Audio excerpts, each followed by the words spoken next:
All right, so today is April 14th, and actually, the stimulus check from the government for COVID coming on and wrecking our lives has been deposited into my account. Well, it's actually pending and it will clear tomorrow. So I'm just going to go ahead and enter it today. So I'm going to go ahead and budget that, and then I also just need to reconcile my accounts because I did put in a pretty large transaction. So the first thing I'm going to do is come over to my,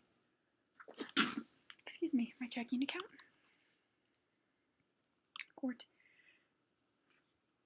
Actually, I already have it in here. I'm just going to change this to today. It's from the government. That's what I put everything for, like my tax returns or anything from the government. And it's inflow to be budgeted. So, this is actually going to be a really quick budget.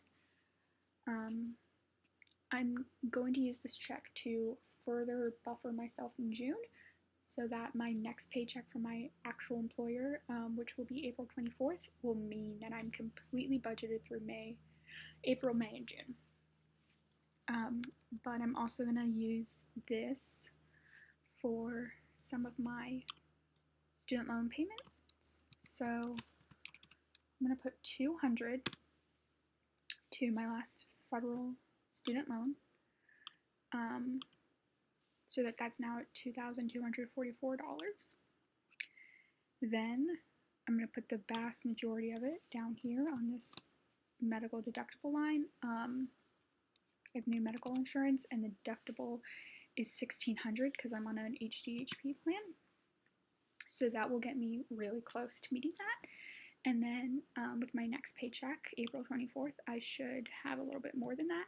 I do want to actually get this medical deductible category up to about $2,000 because obviously once you reach your medical deductible, or at least my insurance doesn't continue to pay for everything. I think it's like a 15% co-insurance after that, so I still want to have money saved up in case anything does happen. Right now I'm healthy, but you really don't know anymore at this point.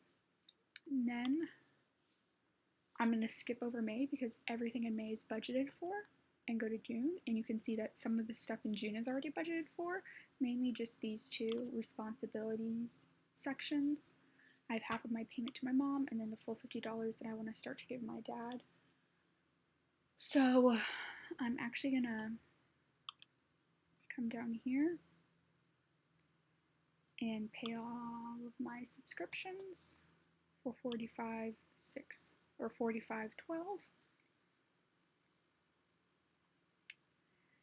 Then I'm going to come down to gas and put another $80 in. I currently have $80 for April. I have not bought any gas yet. Depending on how much driving I do in April, I might need to buy gas like at the very end of the month. But at most it will cost me like $35 at most. So I'll definitely have leftover money for that. I have $80 set aside in May, and then I have $80 set aside in June. So what I usually do is if I go to back here to June or to May, at the end of April, I'll look at this gas category and see how much I have in this available column. And I don't like to keep any more than $120 in my gas category because that's enough for 3 full fill-ups, and usually I only need at most 2. But I just keep $120 in there as kind of like a buffer.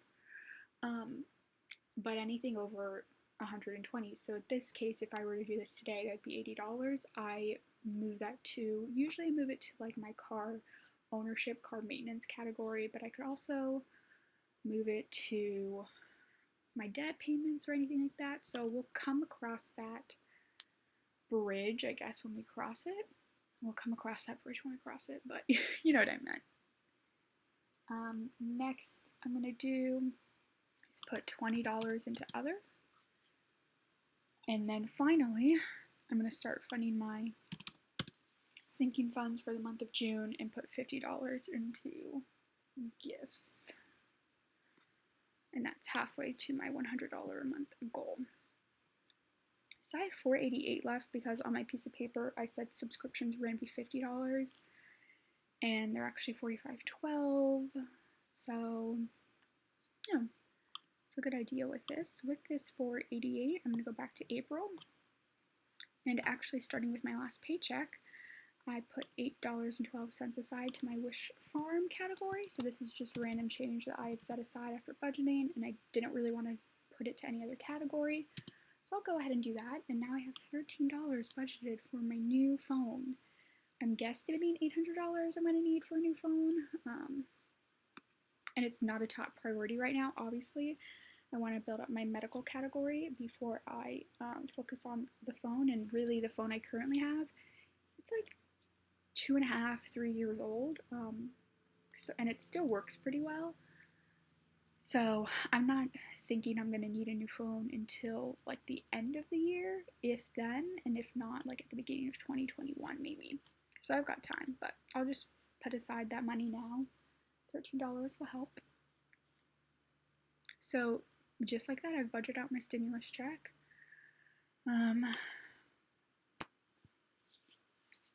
Next, I'm going to open up my bank account and enter in a transaction for today again.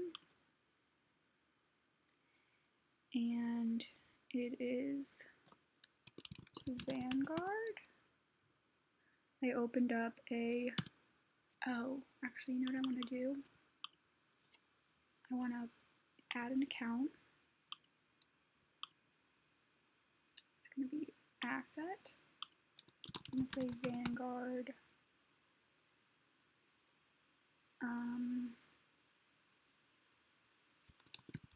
It's not a money market account. I don't think it is, but it's not yet. This money isn't yet in my actual IRA. It's like sitting in Vanguard. So maybe I'll just call it Vanguard, and I'll say it's $0. And then this will be a transfer to Vanguard. Category is going to be from my Roth or from my IRA category. First contribution.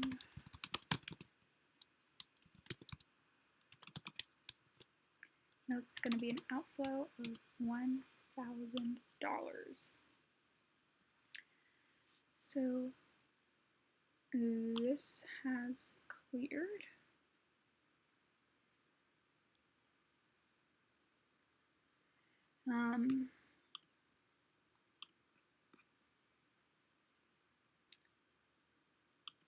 I also have a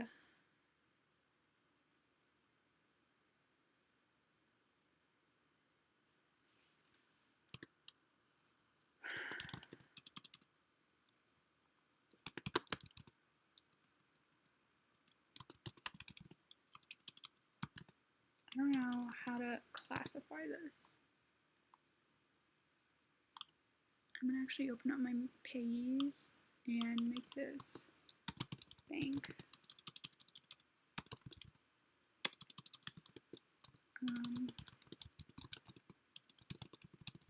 Bank fees, and it's not really a bank fee. Bank fee miscellaneous, because Vanguard needed to confirm my account, so of course what they did was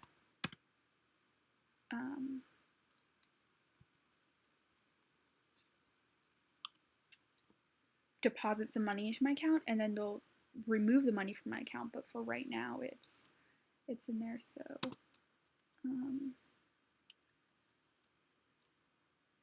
deposited to confirm bank account. And so it was an inflow of 42 cents, and I do want to add that in here for now, so that when I reconcile my account. It's accurate, 248747, and that's correct because my stimulus check actually hasn't fully cleared my account yet. And I'm gonna edit these, and instead of, I'm not using this orange flag at all, so I'm gonna make this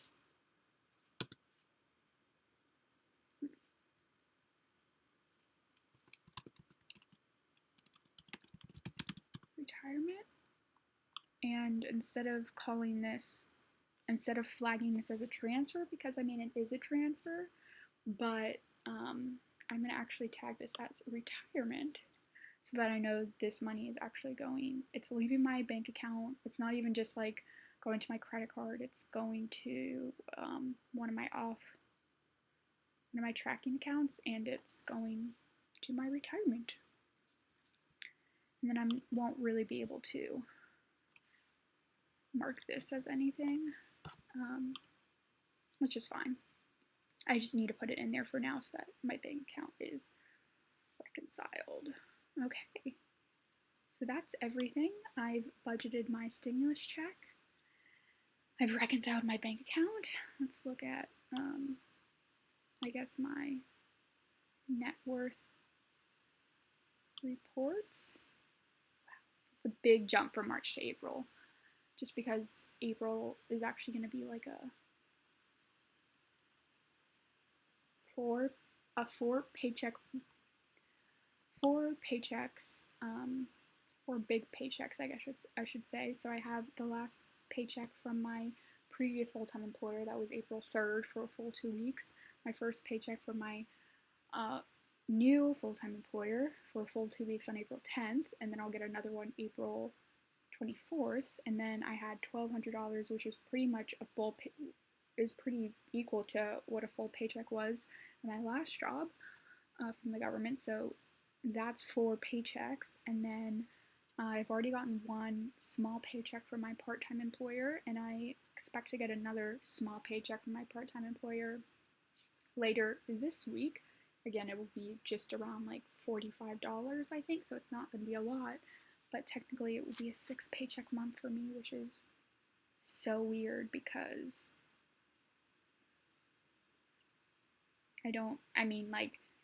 I feel like a lot of money's coming in, but I don't actually feel that secure. So I don't know, I'm just using that money to really try to get a full month ahead and really beef up my savings. So if we come down to my budget, I have around $5,000-ish for various long-term or more long-term savings, on top of being 2 months buffered. So I'm actually in an okay place. It's just everything feels really strange right now, so it's hard to remind myself that I'm actually in an okay place. Well, anyway, that was my budget, and making sure all of my accounts are up to date. Thank you so much for watching, and I hope you guys are all staying safe and healthy, and that your stimulus check comes soon.